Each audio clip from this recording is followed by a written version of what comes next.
know it's like some academic term, whatever. But you had a real assassination attempt, like an actual one, which got no publicity that I recall. What happened? Yeah, well, it was after the election last year.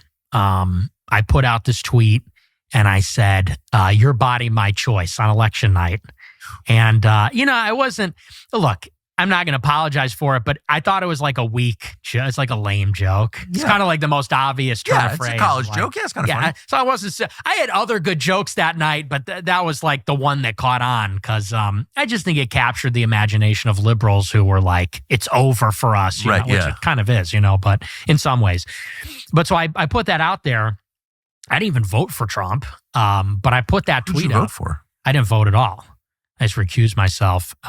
But that's just what makes it ironic because I became in some ways emblematic of the election, even though I didn't participate. But so it got 100 million impressions on Twitter, and people were saying on the news that kids were saying it in school. It was on like the news that in middle schools and high schools, the boys were saying that to the girls, your body, my choice. So it became this thing where it's like, he's creating this toxic environment for women. So the internet lost its mind and people then started posting my address online because they were so unhappy with the tweet. And so on TikTok and on Twitter, a screenshot of my address, my phone number, all my personal information, it went viral.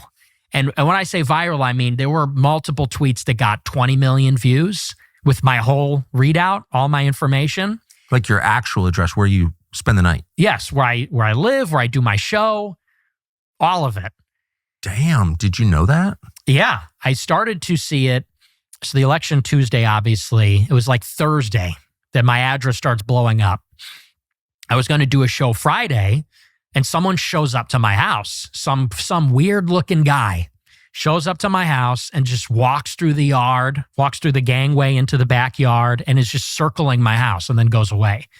So we call the cops, me and my producer, and we said, maybe we shouldn't do a show tonight. And that weekend, we hired private security just for the weekend, like 200 people. You didn't have security? No, I don't have security.